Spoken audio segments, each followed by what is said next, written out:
I blame my obsession on Provia on one specific human being, Greg Girard. If it was not for his After Dark work in Japan and Hong Kong and China and Vancouver and LA and all over the world, I would have never purchased a single roll.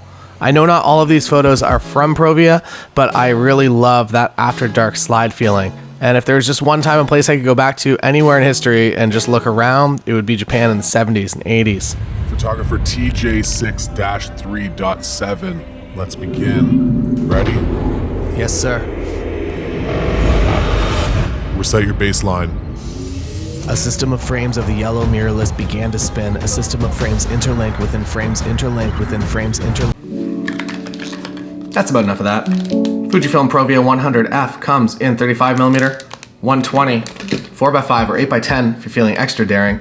The 8x10 runs about $300 for 20 sheets, so you really got to know what you're doing. I feel like I know what I'm doing 30% of the time. The Iceland shots worked out really, really well. You'll see in a future video. Don't forget to subscribe and like this video, and you'll see my failure in slide film coming up shortly on a trip to Montreal, which was a great trip. I just didn't perform photographically as well as I would have liked to. And here's your in-flight meal, Mr. Greer. Portra 400. Provia is a color positive film, which means that you're going to get back a color transparency rather than a color negative, and in my opinion, looks kind of cool. And because of that, you can just load that slide film right in your slide projector, and you can invite all of your friends to come over to watch your trip, your travels, your portrait session, whatever it might be. Or if you're like me and you have no friends, you can just make this video and put it on YouTube. Because Provia is a color positive film, it is a chemistry process that not every lab can do. In fact, very, very few labs in Canada will process E6. I send mine to Richard Photo Lab in California. It is a few extra dollars, but they do an amazing job, and all of the scans you're seeing of my work have been done by Richard Photo Lab. Super, super happy overall with them. So yeah, maybe check them out if you're interested in processing your E6 film. And another thing that I'll mention is that the frequency of them running the chemistry is maybe a little less often. C41, black and white, I feel like they kind of do every day. E6, they wait for more of a batch. I guess it's better overall on the chemistry. I'm not a scientist and I don't play one on TV. So we've just checked into our Airbnb and they didn't really mention that there were no doors or windows or furniture or beds. There's a bit of a bed down there. 35mm. Wants to use the flash. Not gonna let you use the flash.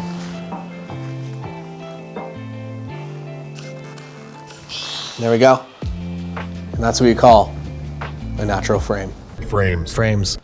I'm really far away. This is a good stop. Oh, this is a good wall. I don't know if that's a photo. To be completely transparent, got it? Transparency film. Transparent. I am about maybe 25 to 30 rolls total into my life with Provia, which means that I am by no means a seasoned veteran in slide film. What I hope that this video does show you is what you can very easily achieve within maybe a few test rolls, figure out kind of where you fail, where you succeed, and pretty quickly you can be creating work like this. The way that I was actually originally exposed to Provia, or at least seeing the name for the first time, was actually using Fujifilm cameras, digital cameras, their APS-C bodies, as well as they have Provia in their medium format bodies as well. And quite honestly, that was the first thing that I would change. I would load up my camera. I'd be like, oh, Provia standard. Okay, I'm gonna find something else. And I always like the other film simulations better. That said, in actual film work, I prefer Provia to most other Fuji stocks, even if it is a little more challenging to shoot. We'll get to that after this.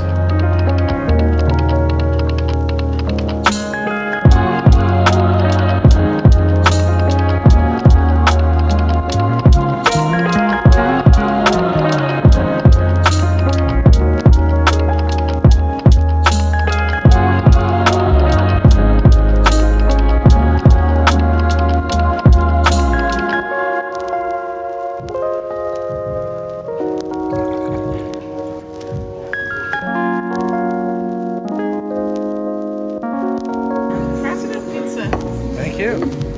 Damn.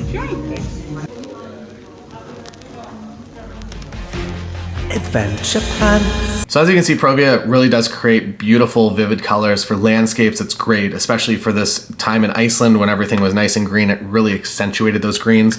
I guess, I don't know if it's a joke, but basically the color of the box kind of is what colors you're gonna get out of the film. And it's kind of that blue purple cast, and I don't know, is that real? Please let me know in the comments, because every box of film that I see, it seems like that's true. Greens, you're gonna get some really good greens. You're going to get some really nice, I guess, blues, especially after dark, which you're going to see in a moment, even if those images are a bit out of focus because I tried to handhold at 1/4 of a second, which is kind of challenging to do. This is my white wine because I'm allergic to barley, a true failure to the human race. Apparently there's a dessert buffet coming up after the concert.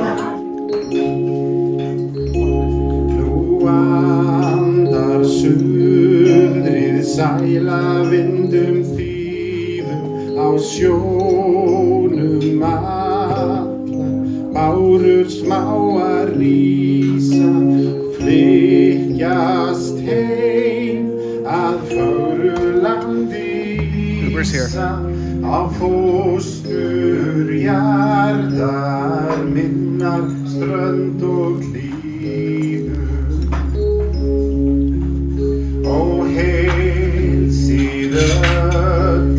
Heimarómi blíðum hæ og sund í drottins ást og friði, kissið þið bárur bát á fiskimiði, blásið þið vindar hlýtt á kinnum friði.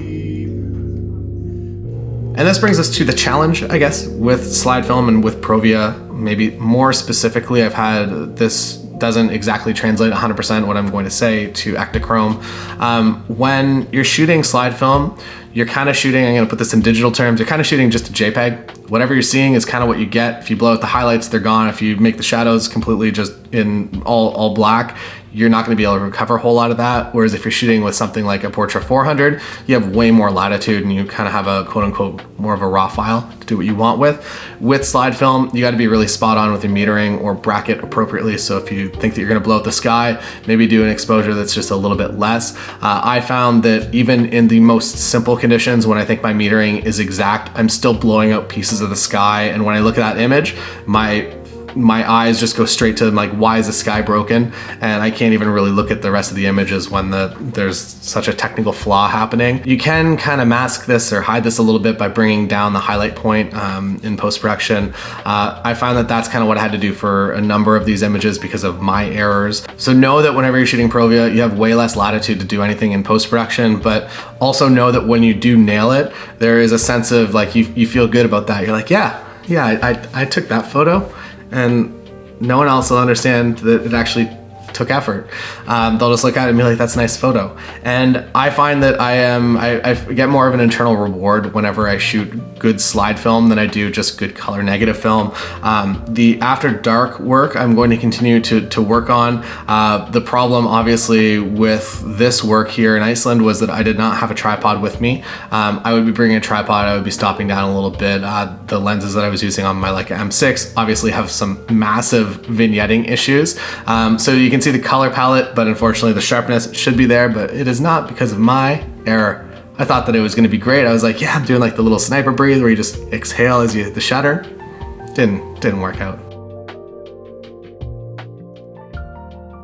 And that about wraps it up. If you're interested in getting the color palette and the contrast and the tones and everything that you've seen throughout this video, you're done. You get the film, you process it, and make sure your metering's bang on. I second guess myself a heck of a lot now, now that I've seen some failures in my work.